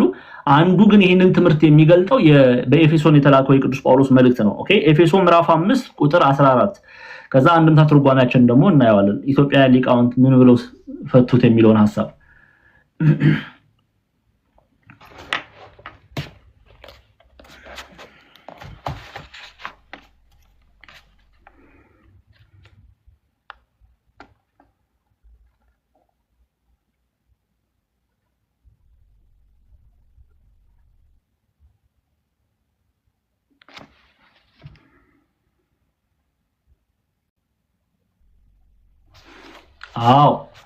እሺ ኦኬ በደንብ አድርጋችሁ ስሙ። ትንሣኤ ልቦና ስንል ኤፌሶን ምዕራፍ 5 ቁጥር 14 ላይ ስለዚህ አንተ የምትተኛ ኦኬ ትንቆይ አንዴ ኤማውሲ አንዴ በደንብ እየተረዱ እንዲመጡ ብዙ አንቸኩል። እሺ በደንብ ላብራራላችሁ፣ በደንብ ሊረዱት ይገባል። ይሄን ክፍል ትንሣኤ ማለት ተነሳ ማለት ነው አይደለ? ትንሣኤ ማለት ለምሳሌ ለጌታችን ለመድኃኒታችን ለኢየሱስ ክርስቶስ ሲነገር ከሙታን መካከል በታላቅ ኃይልና ስልጣን ተነሳ እንላለን። በማን ኃይል? በራሱ ፈቃድ፣ በአባቱ ፈቃድ፣ በመንፈስ ቅዱስ ፈቃድ፣ በራሱ ኃይል፣ በአባቱ ኃይል፣ በመንፈስ ቅዱስ ኃይል ጌታችን መድኃኒታችን ኢየሱስ ክርስቶስ ከሙታን መካከል ተነሳ። ኦኬ ከሙታን መካከል ተነሳ። ሞት ሊይዘው አልቻለም። ኦኬ ትንሣኤ ለዛ ነው የመንፈሳዊ ሰላምታችንም ልክ ሲጀምር በዚህ ቃል የሚጀምረው። ቅድምም አይታችኋል አይደለ? ክርስቶስ ተንሳ ሙታን በአብይ ኃይል ወስልጣን። አብይ ማለት ታላቅ ኃይል ስልጣን ብለን እንተረጉመዋለን። እሺ አሁን ቅዱስ ጳውሎስ ደግሞ ምን ይላል? ትንሣኤ ልቦና የምንለው የቤተክርስቲያን የምታስተምረው ከምትጠቀማቸው የመጽሐፍ ቅዱስ ክፍሎች ውስጥ አበይት ክፍሎች ውስጥ የኤፌሶን መልእክትን ነውና እንዲህ ብሎ ይጀምራል። ስለዚህ አንተ የምትተኛ ንቃ፣ ከሙታንም ተነሳ፣ ክርስቶስም ያበራልሃል ይላል። ኦኬ ይሄ ከዚህ ድንኳን ሳይወጣ ሰው ሙታን የሚለው ከኃጢአተኛ ቦታ ሲወጣ፣ ከጨለማ ቦታ ሲወጣ፣ የቤተ ክርስቲያንን ሚስጥራትን ሲፈጽም ትንሣኤ ልቦና ገንዘብ አደረገ እንላለን። በትንሣኤ ልቦና ታቀፈ እንላለን። ሰው ደግሞ በትንሣኤ ልቦና ሲያልፍ በትንሣኤ ዘጉባኤ ላይ ደግሞ ምን ያለ ማለት ነው? ጌታችን መድኃኒታችን ኢየሱስ ክርስቶስ ሲመጣ ያ ይፈረድለታል፣ አይፈረድበትም ማለት ነው። አላውቃችሁም የሚለው የማቴዎስ ወንጌል ምዕራፍ 7 ላይ ያለው አላውቃችሁም የሚለው የሚያስደነግጠው የፍርድን ቃል አይሰማም፣ ይፈረድለታል እንጂ ማለት ነው። ይፈረድለታል እንጂ። ስለዚህ አንተ የምትተኛ ንቃ፣ ከሙታንም ተነስ፣ ክርስቶስም ምን ይላል? ያበራልሃል። ስለዚህ እንዴት ነው ሰው ከኃጢአት ውስጥ የሚወጣው? ንስሐ ሚስጥራትን በመፈጸም የቤተክርስቲያን ሚስጥራትን በመፈጸም። እንዲያውም የቤተክርስቲያናችን አንድምታ ትርጓሜ እንዲያው ገብታችሁ ብታዩት እያንዳንዱ ራዕየ ዮሐንስ ምዕራፍ 20 ላይ እቺን ክፍል እንዲህ ብሎ ያስቀምጡታል። ስሙ ከትንሣኤ ሥጋ አስቀድሞ በምትሆን ትንሣኤ ልቦና እድል ፈንታ ጽዋ ተራ ያገኘ ሰው ንዑድ ክቡር ነው ካሉ በኋላ ለሥጋው ደግሞ በቅቶ የተገኘ ማለት ነው ብሎ ያስቀምጡታል። ኦኬ በሆሊ ኮሚኒየን ፓርቴክ ያደረገ ነው። ከጌታችን ከመድኃኒታችን ከኢየሱስ ክርስቶስ አማናዊ ሥጋና ደም የተካፈለ ነው። ሚስጥራትን መፈጸሙን ነው የሚናገሩት። ይሄንን ነው ትንሣኤ ልቦና ብላ ቤተክርስቲያን የምታስተምረው ማለት። ትንሣኤ ዘጉባኤ ግን የመጨረሻውን የፍርድ ቀን ነው የሚናገረው። በደንብ አድርጋችሁ ተጠንቅቀን ልናውቅ ልንረዳ ያስፈልጋል። አሁን ይሄንን አለመረዳት ነው በኋላ ላይ በመጀመሪያው 100 እስከ 400 ክፍለ ዘመን ጊዜ የተነሱት ሁሉንም ማለት አይቻልም አባቶች ግን ያሳተው ይሄንን አለመረዳት ነው። ኦኬ ምንድነው እነሱ ለምሳሌ ረቡዕ ዕለት በነበረን የሺህ ዓመት ትምህርት ላይ እኔም ጳላዲዮስም ይሄን ሐሳብ ግልጽ አድርገን ነገረናቸዋል።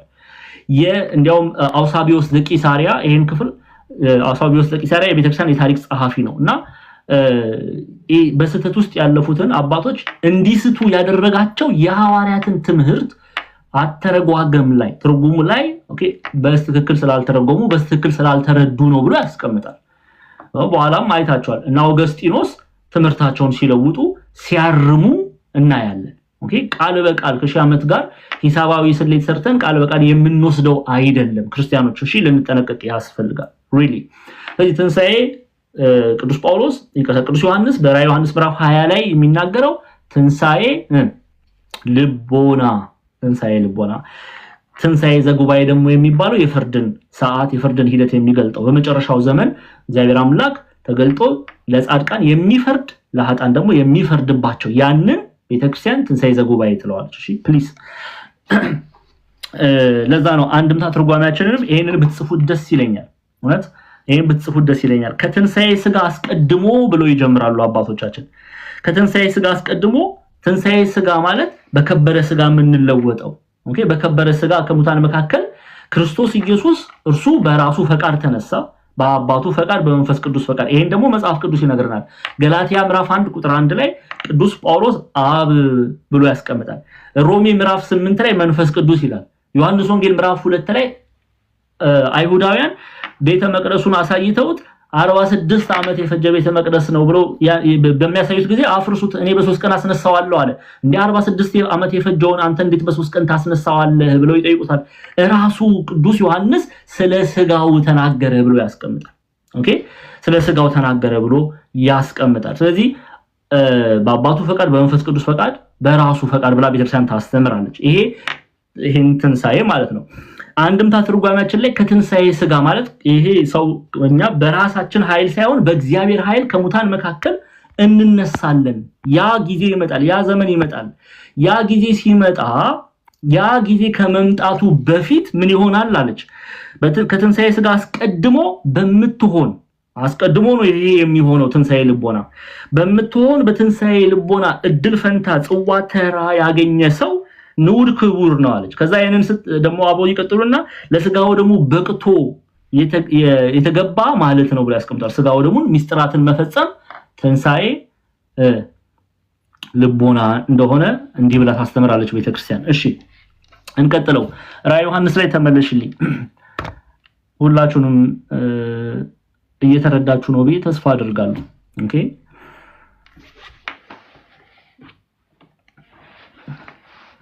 እሺ አዎ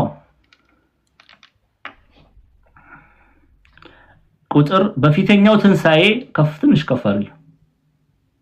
ያው እዚሁ ጋር በራዕየ ዮሐንስ ቅዱስ ዮሐንስ ላይ ተመልከቱ። በራዕዩ ላይ እንዲህ ይላል በፊተኛው ትንሣኤ እድል ያለው ብፁዕ ቅዱስ ነው፣ ሁለተኛው ሞት በእነርሱ ላይ ስልጣን የለውም። ዳሩ ግን የእግዚአብሔር የክርስቶስ ካህናት ይሆናሉ፣ ከፈሪው ከእርሱም ጋር ይህን 1000 ዓመት ይነግሳሉ ይላል። ተመልከቱ ራሱ እዚሁ ክፍል ላይ ራሱ ባለ ራዕዩ ይገልጽልናል። በፊተኛው ትንሣኤ እድል ያለው አለ። ምን ማለት ነው? በትንሣኤ ልቦና እድል ያለው ወይም ትንሣኤ ልቦናን ገንዘብ ያደረገ ኦኬ ሚስጥራትን የፈጸመ በትንሣኤ ዘጉባኤ ኦኬ ክብርን ያገኛል። በትንሣኤ ዘጉባኤ ይፈረድለታል። በትንሣኤ ዘጉባኤ ከክርስቶስ ጋር ይሆናል። አማናዊ የክርስቶስ ሚስት ነው። ይሄ እግዚአብሔር አምላክ ወደ ግብዣው ለእርሱ ተዘጋጀው ግብዣ ያስገባዋል። ይሄንን ግን ገንዘብ የሚያደርጉ በትንሣኤ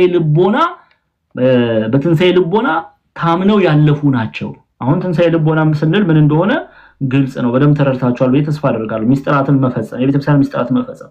ለዚህ ነው ቤተክርስቲያን ቁረቡ የምትለው፣ ወንድሞችም ቁረቡ ብለው የሚያስተምሩት። ሰው በትንሣኤ ልቦና ኦኬ ያላለፈ በትንሣኤ ዘጉባኤ እግዚአብሔር አያውቀውም። አላውቃችሁም ይላል ማቴዎስ ወንጌል ላይ አይደል ምዕራፍ 7 አላውቃችሁም የሚለውን ነው ገንዘብ የሚያደርገው። ነው የአባቴ ብሩካን ዓለም ከተፈጠረ ጊዜ ጀምሮ የተዘጋጀላችሁን የእግዚአብሔር መንግስት ውረሱ የሚለውን ያንን የሚያጽናናውን ደስ የሚለውን የፍቅር ቃል መስማት የሚፈልግ ምን ማድረግ አለበት? በትንሣኤ ልቦና ማለፍ አለበት። ጎበዝ እንዴ በትንሣኤ ልቦና ማለፍ አለበት። ያንን ነው ባለ ራዕዩ እየተመለከተ ያለው እያየ ያለው ከእግዚአብሔር ዘንድ የተገለጠለት ራዕይ። ኦኬ ለዛ ነው ትንሽ ከፍ አድርጊው። ትንሽ ኤማውስ አይ ኖ ወደ ላይ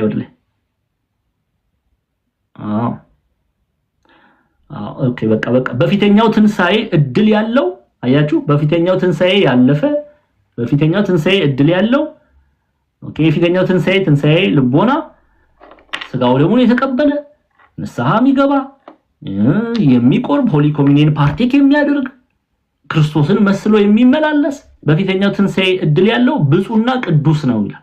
አያችሁ ብፁዕና ቅዱስ ብፁዕ ነው ማለት ብፁዕ የሚለው ቃል የተባረከ ማለት ነው። ኦኬ የመጽሐፍ ቅዱስ መዝገበ ቃላት የተባረከ ደስተኛ እያለ ይፈታዋል። ኦኬ የተባረከ ነው። በፊተኛው ትንሣኤ እድል ያለው ብፁዕና ቅዱስ ነው። ሁለተኛው ሞት በእነርሱ ላይ ስልጣን የለውም። ሁለተኛው ሞት በእነርሱ ላይ ስልጣን የለውም ማለት አይፈረድበትም፣ ይፈረድለታል እንጂ አይፈረድበትም። ይሄን ደግሞ ቅዱስ ዮሐንስ ወልደ ዘብዴዎስ በአንደኛ ዮሐንስ መልእክቱ ምዕራፍ 4 ላይ ገልጾልናል። ደስ በሚል ቃል እስቲ ክፈችልኝ። አንደኛ ዮሐንስ መልእክት ምዕራፍ 4 እንዴት ባለ የፍቅር ቃል እንደሚገልጽ ተመልከቱ።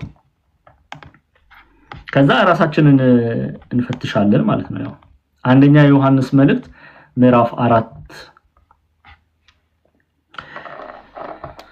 ከቁጥር 17 ጀምረን እናነባዋለን።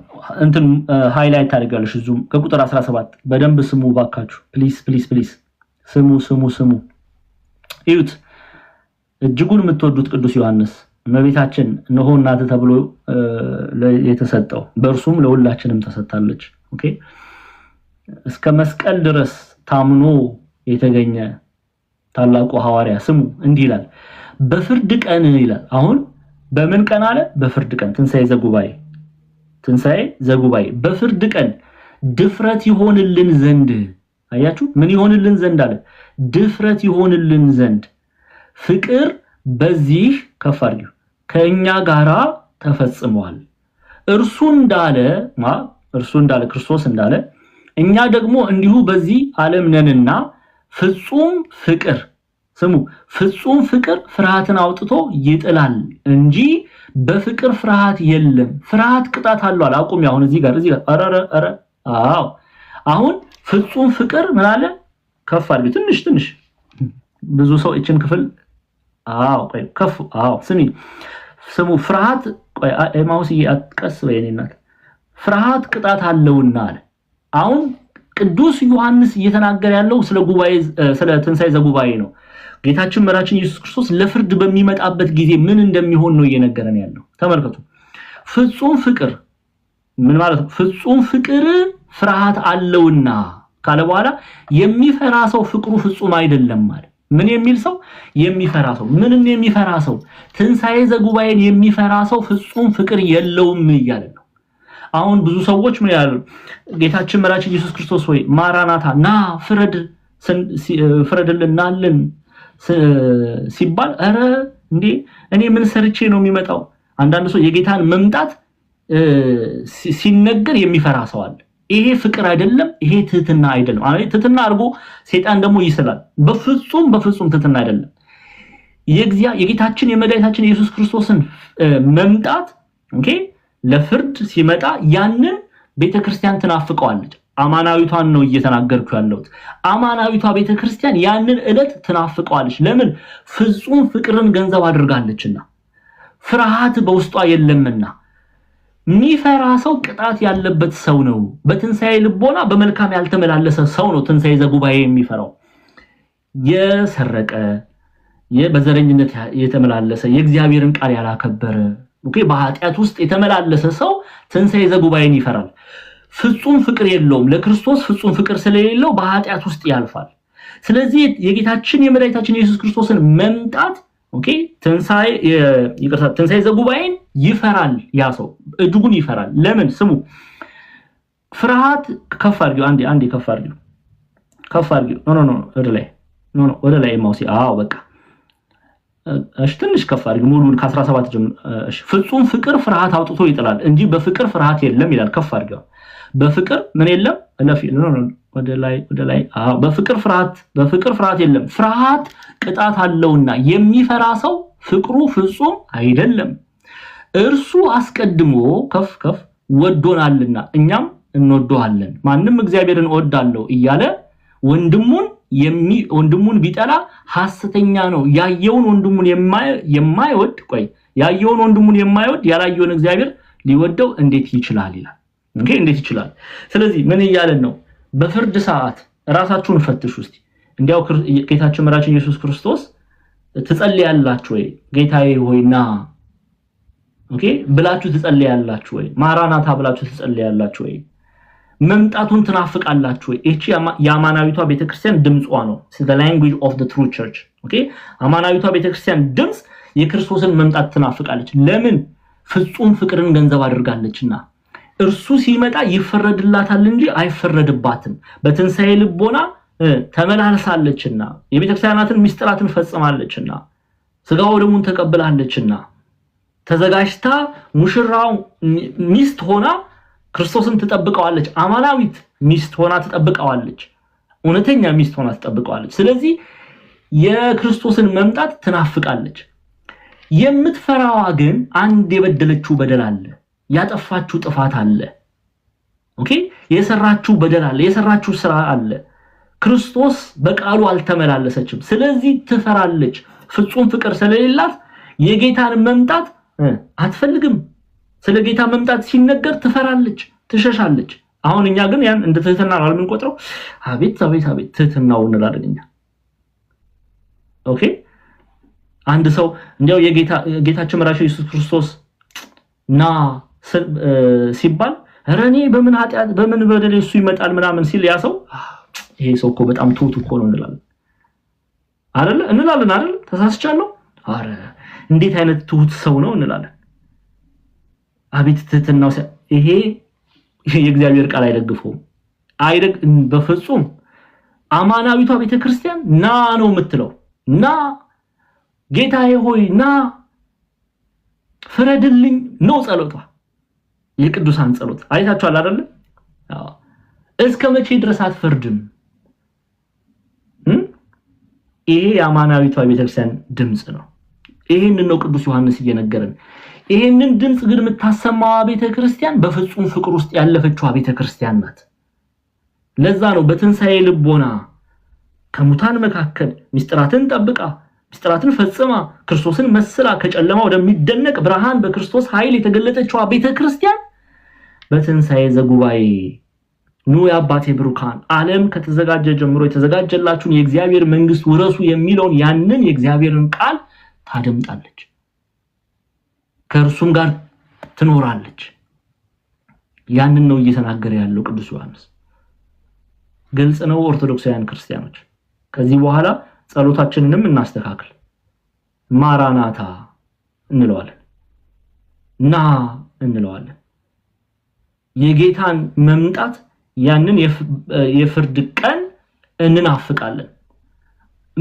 የማይናፍቁት በደለኞች፣ ወንጀለኞች፣ ኃጢአተኞች፣ በቃሉ ያልተመላለሱ፣ ንስሐ ምስጢራትን ያልፈጸሙ፣ ትንሣኤ ልቦናን ገንዘብ ያላደረጉ ናቸው።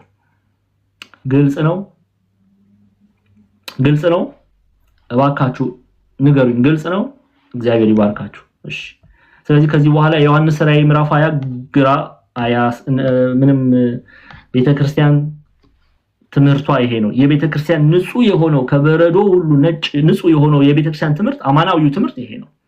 አማናዊው ትምህርት ይሄ ነው። ስለዚህ ራእይ ዮሐንስ ምዕራፍ 20 ኢቨን ትሩ በእውነት ነው። በታሪክ ረገድ አስቸጋሪ ምዕራፍ ተብሎ ከሚነሱት የራእይ ዮሐንስ መጽሐፎች አንዱ ቢሆንም ከ22ቱ ግን አባቶቻችን እንዲህ ባለ አስተምሮ እንዲህ ባለ እውነተኛውን ንጹህ የሆነውን ትምህርት ልጆቻቸውን ይመግባሉ ማለት ነው። እሺ ስለዚህ ዳሩ ግን የእግዚአብሔር የክርስቶስ ካህናት ይሆናሉ፣ ከእርሱም ጋር ይህን 1000 ዓመት ይነግሳሉ የሚለው ኮንሴፕት 1000 ዓመት የሚለውን ኮንሴፕት መቼም ከዚህ በኋላ ግራ አትጋቡ። ኦኬ ምንድነው 1000 ዓመት? ዘመነ ስጋዌ። በዘመነ ስጋዌ ክርስቶስ ከነርሱ ጋር ይኖራል። ክርስቶስ በዘመነ ስጋዌ የሚኖረው ከአማናዊቷ ቤተክርስቲያን ጋር ነው እንጂ ከወንበዴውና ከአጭበርባሪው ጋር አይደለም። ምንም ቀለም ቀባው እውነት የለም። ወንበዴውና አጭበርባሪውማ ኃጢአት የሚያደርገውማ መንፈስ ቅዱስ ይርቀዋል። ለዚህ ነው ቅዱስ ሲሎን የሚባሉ አንድ አባት አሉና ሰይጣን ሰላም ያለው ሰው ማን ያድርበታል አሉ? ሰይጣን ያድርበታል፣ እርኩስ መንፈስ ያድርበታል። ክርስቶስን ሰላም የሚል ቤተክርስቲያንን ሰላም የሚል ሰው ደግሞ ማን? መንፈስ ቅዱስ ያድርበታል። መንፈስ ቅዱስ። ስለዚህ ቅዱስ ጳውሎስ ደግሞ በቆሮንቶስ መልእክቱ ላይ እንግዲህ አንደኛ ቆሮንቶስ ምዕራፍ 6 ቁጥር 19 እና 20 ክፈችልኝ ማውስ። አንደኛ ቆሮንቶስ ምዕራፍ 6 ቁጥር 19 20 ስሙ። አንደኛ ቆሮንቶስ ምዕራፍ 6 ቁጥር 19 20 ሰላም የእግዚአብሔር አምላክ ያክብርልን። ሰላም የክርስቶስ እስረኛ ጊፍት ስለምትሰጡን ተባረኩ። እንወዳችኋለን። በተሰጡንም ባትሰጡንም እንወዳችኋለን። ደግሞ በሌላ እንዳትተረጉሙት ተጨናነቅን እኮ ጉድ ነው።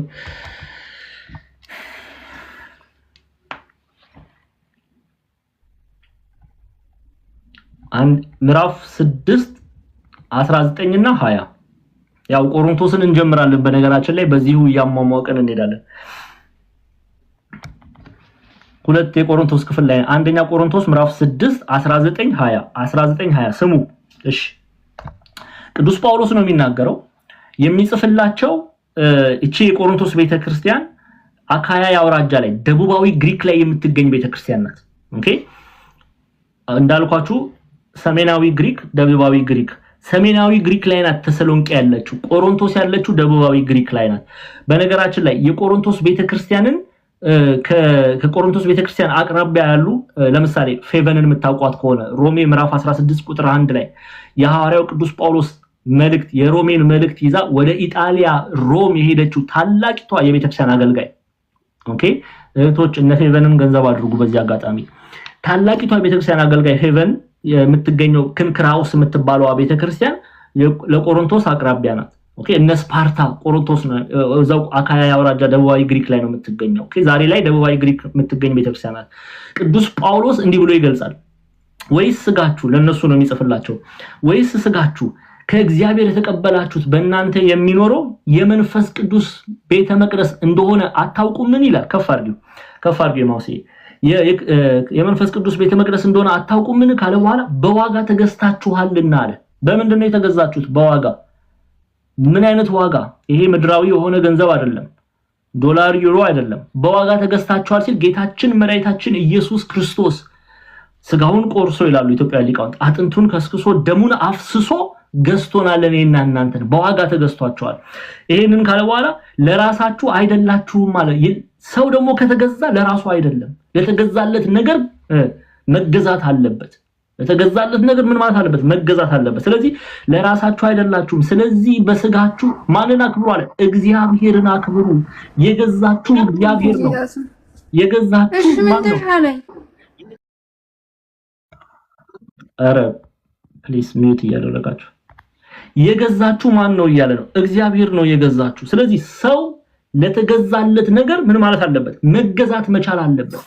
እግዚአብሔር አምላክ ገዝቶኛል ካለ አንድ ሰው ለገዛው እግዚአብሔር መገዛት መቻል አለበት። ኦኬ እግዚአብሔር አምላክ በእርሱ ላይ እንዲያድር መፍቀድ መቻል አለበት። ያንን ነው ቅዱስ ጳውሎስ የሚነግራቸው። አንገዛም ካሉስ እንዴ መብቴ ነው እኔ አልገዛም ለእግዚአብሔር አልገዛም። ታላቁ ተአምር ቅዱስ ዮሐንስ አፈወርቅ the greatest miracle የሚለው ታላቁ ተአምር በእናንተ ላይ ይፈጸም ይላል። ይሄ ታላቁ ተአምር የተባለ ምንድነው ቢሉ በዘፈን የደነቆረ ጆሮን በዝማሬ ማለምለም። እኔ ምን አገባኝ? እኔ አልፈልግም። እኔ የምወደው ዘፈን ነው። ይሄው ዘንድሮ ዘፈን በየቦታው አይደል? እኔ ጆሮዬን በዘፈን ማደንቆር እፈልጋለሁ ያለ ሰው ምንድነው እጣ ፈንታው? ወይም ደግሞ ቅዱስ ዮሐንስ አፈወርቅ ያም the greatest miracle ታላቁ ተአምር ወደ ኃጢአት መንገድ የሚገሰግሱ እግሮችን ወደ ቤተክርስቲያን መመለስ ይሄ ታላቁ ተአምር ነው ይላል። ይሄንን አላደርግም እኔ በጭፈራ ዓለም ውስጥ ነው ዘመኔን መጨረስ የምፈልገው የሚል ሰው ሊኖር ይችላል። ምን ይደርስበታል? እናያለን። ይቀጥላል። በሌብነት የሰለሉ እጆችን ይላል። ታላቁ ተአምር ባንተ እንዲደረግ የምትፈልግ ከሆነ በሌብነት የሰለሉ እጆችን በመጽዋት ዓለም ልማቸው ይላል።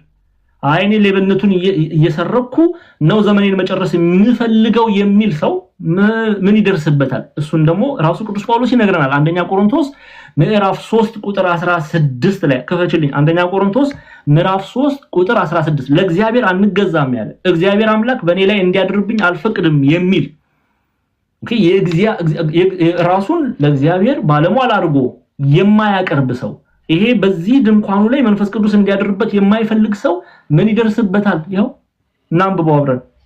ማንም ቁጥር 16 አንደኛ ቆሮንቶስ 3:16 ስሙ የእግዚአብሔር ቤተ መቅደስ እንደሆናችሁ የእግዚአብሔር መንፈስ ቅዱስ ነው የእግዚአብሔር መንፈስ የሚለው መጽሐፍ ቅዱስ ላይ የእግዚአብሔር መንፈስ ሲል መንፈስ ቅዱስ እሺ አንዳንድ ጊዜ መንፈስን ብሎ ሊተው ይችላል ከአውዱ አርገን እንፈታዋለን አውዱን ጠብቀን ማለት ነው እዚህ ጋር መንፈስ የተባለ እግዚአብሔር መንፈስ ቅዱስ ነው የእግዚአብሔር ቤተ መቅደስ እንደሆናችሁ የእግዚአብሔር መንፈስ እንዲኖርባችሁ አታውቁምን ይላል ማን እንዲኖርባችሁ መንፈስ ቅዱስ ማደሪያ እንደሆናችሁ አታውቁም ይሄ ድንኳን የእግዚአብሔር ቤተ መቅደስ እንደሆነ አታውቁም የእግዚአብሔር ቅዱሱ መንፈስ እንደሚያድርባችሁ አታውቁም ብሎ ቅዱስ ጳውሎስ ከነገራቸው በኋላ ማንንም ይላል ስሙ ማንንም የእግዚአብሔር ቤተ መቅደስ ቢያፈርስ ይሄንን ድንኳን ማለት ነው በምንድነው የሚያፈርሰው በኃጢአት ኦኬ በኃጢአት ቢያፈርስ ስሙ ቢያፈርስ እግዚአብሔር እርሱን ምን ይላል ያፈርሰዋል የእግዚአብሔር ቤተ መቅደስ ከፍ አድርጊው የእግዚአብሔር ቤተ መቅደስ ቅዱስ ነውና ያውም እናንተ ናችሁ ኦኬ የእግዚአብሔር ቤተ መቅደስ ምንድነው አለ ቅዱስ ነው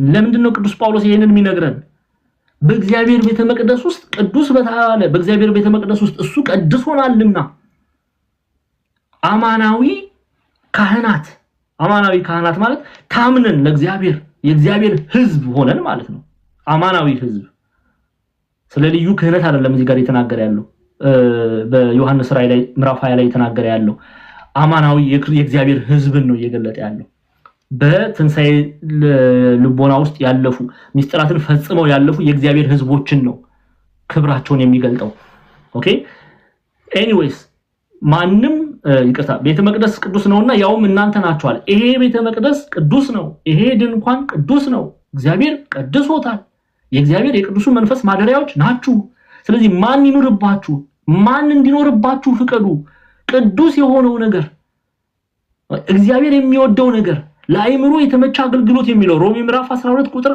1 2 3 ላይ ያ መልካሙ መስዋዕት እግዚአብሔር የሚወደው መልካም ፍሬ እርሱ በእናንተ ውስጥ ይገለጥ ኦኬ ቅዱሱ እግዚአብሔር ቅድስና የባህሪው የሆነ እርሱ ከናንተ ውስጥ ማየት የሚፈልገው የጸጋ ቅድስና አለ ያንን አንጸባርቁ አማናዊቷ ቤተክርስቲያን ያንን ነውና የምታንጸባርቀው ስለዚህ በዚህ ድንኳን ዘፈን ልንዘፍንበት አይገባም ዘፈን ርኩስ ነው በዚህ ድንኳን ልንዘምር ነው የሚገባው እንዴት ነው በቤተክርስቲያን እንዲያው ከቅዳሴ ስርዓት በኋላ ርኩስ የሆነ ነገር ይደረጋል እንዴ አይደረግም ቅዱስ አይደለም አዎ አቲ ቅዱስ ቤተክርስቲያን አይደል ነው ያቺ ቅዱስ ናት ቤተክርስቲያን ቅዱስ የሆነ ነገር ነው ልትላበስ የሚገባው ስለዚህ በዚህ ድንኳን ዘፈን አይሰማም ዝማሬ እንጂ ምስጋና እንጂ ክርስቶስን ማመስገን በዚህ ድንኳን ቅድስና ድንግልናን እንጂ ገንዘብ ልናደርግ የሚገባው ርኩሰትን አይደለም ኃጢያትን አይደለም ዝሙትን አይደለም በዚህ ድንኳን ዘረኝነትን ሳይሆን አንድነትን ልንሰብክ ነው የሚገባው አንተ አማርኛ ቋንቋ የቋንቋ ልዩነት ሊኖር ይችላል ደሞም አለ ግን የቋንቋ ልዩነት አንዱን ካንዱ ሊያስበልጥ አንተ አማርኛ ቋንቋ ተናጋሪ ነህና ኦሮምኛ ቋንቋ ከሚናገረው ወይም ትግርኛ ቋንቋ ከሚናገረው ትበልጣለህ የሚለውን የዲያብሎስን ትምህርት መተው አለብን ሁላችንም በፍቅር ልንዋደድ በዚህ ድንኳን ክርስቶስ ኢየሱስ የሚከብርበትን ልናደርግ ያስፈልጋል እንቢ ያለ ግን እግዚአብሔር ያፈርሰዋል ይላል እግዚአብሔር ይፈርድበታል ማለት ነው ቅድም በራእይ መጽሐፍ ላይ እንዳየነው ማለት ነው የእግዚአብሔር ሕዝብ ተብሎ አይጠራም ኦኬ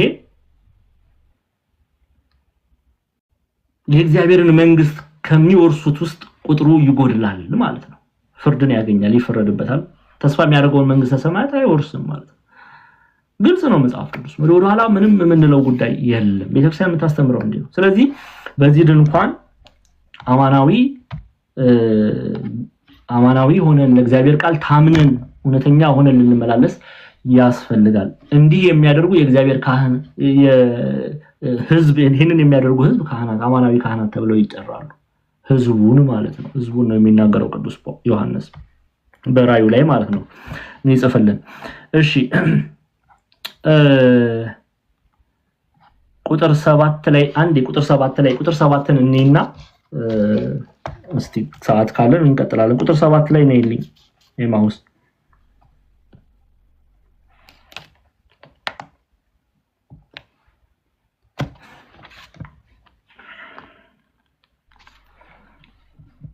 ሰባት እሺ ሺሁም ዓመት ከፍ ኖ ሺሁም ዓመት ሲፈጸም ሰይጣን ከስራቱ ይፈታል። ኦኬ ጌታችን መሪያችን ኢየሱስ ክርስቶስ ቅድም አይተናል ይሄን በስፋት ጌታችን መሪያችን ኢየሱስ ክርስቶስ ይላሉ መምህር ስቡህ አዳምጤ ኢትዮጵያን መተርጉማን በሞቱና በትንሳኤው ሰይጣንን ምን አድርጎታል አስሮታል አይደለ ጎበዞች ምን አድርጎታል አስሮታል ለዛ ነው ክርስቶስ ተንሥአ እሙታን በአቢይ ኃይል ወስልጣን አሰሮ ለሰይጣን አጋዞ ለአዳም ሰላም እምይእዜሰ ኮነ ፍስሐ ወሰላም የምንለው ጌታችን መሪያችን ኢየሱስ ክርስቶስ በታላቅ ኃይልና ስልጣን ምን አደረገ ከሙታን መካከል ተነሳ። እሺ ከዛስ ሰይጣን ዲያብሎስን አሰረው በሙሉ ሞትን ድል አድርጎ በመነሳቱ በትንሳኤው ሰይጣን ታሰረ። ኦኬ ከዛስ አዳምን ምን አደረገ አዳምን ነፃ ወጣው ከዚህ በኋላ ሰላም ሆነ ነው የምትለው ቤተክርስቲያን። ኦኬ ስለዚህ በሞቱና በትንሳኤው ሞትን ድል አድርጎ በመነሳቱ በትንሳኤው ሰይጣንን አሰረው ይላሉ እና እቺ ለጥቂት ጊዜ ግን ከስራቱ ይፈታል። ይሄ ቅድም እንዳየነው ለጥቂት ጊዜ ከስራቱ ይፈታል የተባለው መቼ ነው? በዘመነ ሐሳዊው መሲህ ሐሰተኛው ክርስቶስ ሲመጣ ለጥቂት ጊዜ ይፈታል። ጊዜው ግን ለጥቂት ጊዜ ነው። ከዛ በኋላ ፍርድን ይቀበላል። ኦኬ ከዛ በኋላ ወደ እሳት ዲን ይጣላል። እናየዋለን እዚሁ ክፍል ላይ እናየዋለን። በነገራችን ላይ እርሱም ወደ ጥፋት ይጣላል ወደ ራሱ ጥፋት በራሱ ጥፋት ገንዘብ በማድረጉ ወደ እሳት ዲን ይጣላል። ሐሳዊው ነብይም ሐሳዊ ኤልያስም ይጣላል። ኦኬ ሐሳዊው መሲህም ይጣላል። መርስሚያኖስ ይሉታል አበው በብዙ ይተረጎማል ስሙ። ይሄንን በራዕየ ዮሐንስ ምዕራፍ 13 ላይ እያንዳንዱን የቤተክርስቲያን አብዛኞቹን ማለት ይችላል ዋና የምንላቸውን አይተናል በስሙ ትርጉም ላይ። ኦኬ ስለዚህ ግን ምን ይሆናል? ይጣላል፣ ከእግዚአብሔር ይለያል። ግን ለጥቂት ጊዜ ሐሳዊው መሲህ ሐሳዊው ነብይ ዲያብሎስ ሰይጣን ይሰለጥናሉ ለጥቂት ጊዜ ነው። ኦኬ ያንን ነው ቅድም ስላየነው ብዙ ሰዓት እሱ ላይ ማጥፋት አያስፈልግም። ግን ቅድም ወረዳ አይተነዋል። ስለዚህ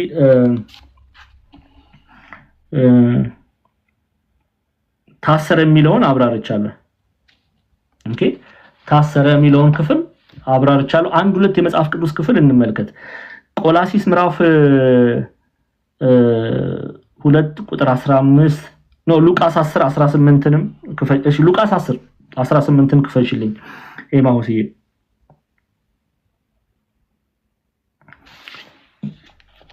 ሉቃስ 10 18 እሱን አይተን አይ ቲንክ ብዙ ሰዓት ስለቆየን ለጳላድና ዲያቆን ክርስቶፎሮስ ቀሲስም ስላሉ ለነሱ እድል እንሰጣለን። እነሱ ማጨራጨር ሐሳብ ያነሱና በጸሎት እንዘጋለን ማለት ነው። ሉቃስ 10 18 ሰይጣን መመታቱን ሰይጣን ድል መደረጉን ከሚገልጹ መጽሐፍ ቅዱስ ክፍሎች መካከል አንዱ ነው የሉቃስ ወንጌል ምዕራፍ 10 ቁጥር 18።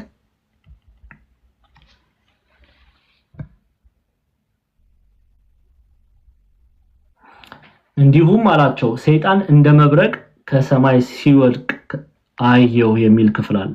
እንግዲህ ይሄ የሰይጣንን ውድቀት ሰይጣን ላይ የወረደውን ፍርድ ነው የምናየው። ሰይጣን ታስሯል። ክርስቲያኖች እውነት ሰይጣን በቀደመ ኃይሉ ይሰለጥን ዘንድ አይችልም። አሁን ላይ በትንሳኤው ጌታችን መድኃኒታችን ኢየሱስ ክርስቶስ አዳም ግብሩ ለዲያብሎስ ሔዋን አመቱ ለዲያብሎስ የሚለውን የዕዳ ደብዳቤ ምን ብሏል? ጌታችን መድኃኒታችን ኢየሱስ ክርስቶስ ምን ብሎታል? ደምስሶታል። ሰይጣን ኃይል የለውም። ኦኬ ሰይጣን ኃይል የለውም። ታስሯል ስንል በቀደመ ኃይሉ በቀደመ ስልጣኑ ይሰለጥን ዘንድ አይችልም። ግን እኛ ሄደን ወደርሱ ሄደን አማናዊነታችንን ወይም አማናዊ ሆነን መመላለስ ለክርስቶስ ታምነን መመላለስን ጥለን ወደ ሰይጣን ከሄድን ግን ሰይጣን ይላል ምን ያደርገናል? የእርሱ ያደርገናል። እንደሚያገሳ አንበሳ በመካከላችሁ ይዞራል አይደል የተባለው መጽሐፍ ቅዱስ ላይ። አዎ የሚውጣውን ግን ፈልጎ ይውጣል ማለት ነው። ለዛ ነው ዘንዶ ተብሎ የሚጠራው። ለዛ ነው አበው ካልሄድን በስተቀር በአማናዊቷ ቤተክርስቲያን ላይ ሰይጣን ድል ማድረግ አይችልም። ያንን ሲገልጹ ነው ታሰረ ብለው የሚያስተምሩት። ኦኬ ለጥቂት ቅድም ግን እንዳየነው ለጥቂት ጊዜ ይነሳል። ይሄ ጊዜ በሐሳቢው መሲህ ጊዜ ነው።